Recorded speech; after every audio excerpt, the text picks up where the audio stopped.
À la une de cette édition, plutôt une bonne nouvelle. Il y a eu 0 mort sur nos routes pendant ce long week-end de la Toussaint. Pas d'accident grave sur la zone police, ni même gendarmerie. Apparemment, vous étiez moins nombreux à vous déplacer pendant ce week-end. La trêve hivernale a commencé ce week-end. Elle durera jusqu'au 15 mars, un moment de répit de 4 mois et demi pour des milliers de personnes. À ce sujet, Marc-Philippe Daubresse, le ministre de la Jeunesse et des Solidarités Actives, a tenu un point presse. Il s'est exprimé sur les conditions d'accueil en urgence des gens du voyage. Le ministre a insisté sur la position inchangée du gouvernement en matière de campements sauvages et personnes en situation irrégulière. Mais la nouveauté, c'est la prise en compte et l'accompagnement financier de certaines délibérations de LMCU pour favoriser l'intégration des personnes qui le souhaitent. Le nombre de villages d'insertion devrait passer très rapidement de 4 à 6 pour atteindre 10 villages sur la métropole lilloise. Et puis selon l'association Droit au logement qui a fêté ses 20 ans ce week-end, le nombre d'expulsions aurait doublé en 10 ans en France. Parallèlement à cette réunion, Lille Métropole Communauté Urbaine a aussi fait le point sur ce même sujet. On en saura un peu plus dans le courant de la journée. Hier, en ce 1er novembre, vous étiez nombreux à déposer des chrysanthèmes sur les tombes de vos proches. Et les élus ont également rendu hommage aux soldats tombés pendant la Seconde Guerre mondiale. Une délégation s'est rendue au cimetière de l'île Sud pour déposer une gerbe de fleurs. Pierre de Saint-Ignon, Bernard Roman ont marché aux côtés des militaires et d'anciens soldats.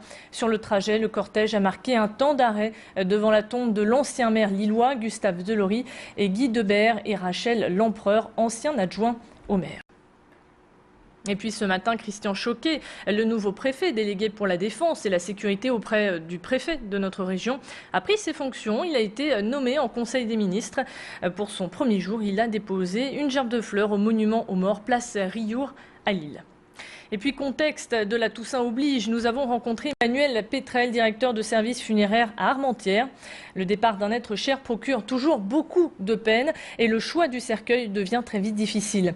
Pour trouver la dernière demeure qui correspond le plus aux défunts, ce dirigeant a décidé d'offrir une large gamme de choix. Ici, les cercueils peuvent être en inox brossé pour être sûr de l'étanchéité, en carton pour les écologistes ou bien plus personnalisé avec un dessin au choix. Ici, tout est réalisable et des prestations avant-gardistes qu'il a brevetées et déposées. Explication. Le fait de pouvoir montrer directement les cercueils sur écran est une approche humanisée et puis proposer aussi d'autres cercueils, notamment du cercueil personnalisé comme vous pouvez le voir ici. Donc par le biais d'apports de photos de la famille, on peut retranscrire directement sur le cercueil toutes les images que l'on souhaite, notamment par exemple ici un coucher de soleil. En bref, retour à la normale à la SNCF. Il n'y a donc pas de perturbations à prévoir sur les réseaux ferroviaires. Ce week-end, on est passé à l'heure d'hiver et les établissements aussi. Après une saison riche, la gare Saint-Sauveur ferme son hall d'exposition jusqu'au printemps prochain. Cette ancienne gare devenue un haut lieu culturel va se reposer. Le bilan pour cette saison reste très positif. Marc Ménis, coordinateur de ce lieu, est très satisfait de la fréquentation mais aussi des nombreuses collaborations avec les associations culturelles lilloises qui ont fait l'originalité et la diversité de ces expositions.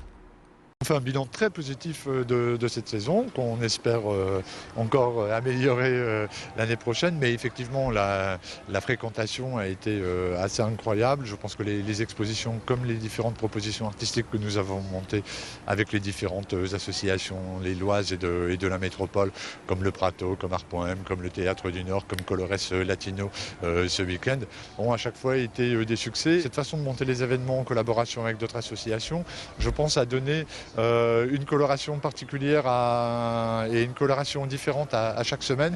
Et je pense que c'est aussi ce que le public est venu chercher. La célèbre de chevaux est indétrônable. Vous risquez d'ailleurs de croiser celle-ci dans les rues de Lille.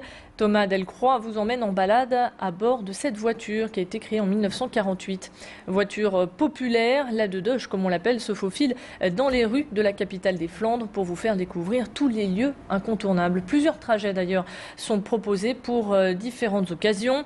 La visite, elle, est guidée par le conducteur lui-même, mais cette visite typiquement française en Dedoche séduit déjà pas mal de touristes. Une idée est née il y a quelques mois. Thomas nous en parle justement au micro de notre journaliste Aurélien Barrège. L'idée de ces balades en Dedoche, ça vient de mon grand frère qui avait une 2 chevaux de sa première voiture à 18 ans. Et il a eu cette idée, donc c'était environ il y a 12 ans, parce que maintenant il a 30 ans. Et puis pour finir, c'est jamais fait. Et puis là, en voyant qu'il y a de plus en plus de touristes à Lille et qu'on avait toujours cette voiture, et ben, pourquoi pas lancer. J'ai fait un master de entrepreneur à l'université de Lille 2 à l'ESA. Donc c'était le moment de lancer cette entreprise. On était persuadé qu'il y avait un marché. Et puis au bout de 2 mois, on s'est rendu compte que ça va, ça démarre pas trop mal, ça démarre bien. Et du sport pour terminer cette édition avec ping-pong et chouchou, c'est d'ailleurs le surnom de Julie. Grâce à elle que vous voyez en image, le club ponguiste lissois s'est hissé en 8e de finale de la Coupe d'Europe féminine. Une victoire enregistrée face au club portugais de Mirandela qui n'a pas résisté très longtemps face aux attaques de filles de Lys-les-Lanois. Malgré l'absence de la deuxième française Xiang Xinjiang, le club nordiste a remporté cette victoire 3-1. Heureusement, on a gagné, donc je suis très contente. Et les filles jouent très très bien et je suis très contente pour eux et moi je joue aussi pas mal aujourd'hui. Je pense que c'est une très bonne cohésion de l'équipe, hein. On a des joueuses très fortes, très motivées. On a un petit coup à jouer sympa là, pour aller loin dans cette Coupe d'Europe. Je pense qu'on a les armes pour. Voilà, c'est la fin de cette édition. Restez avec nous, on se retrouve dans un tout petit instant pour tout savoir sur la couleur du ciel. A tout de suite.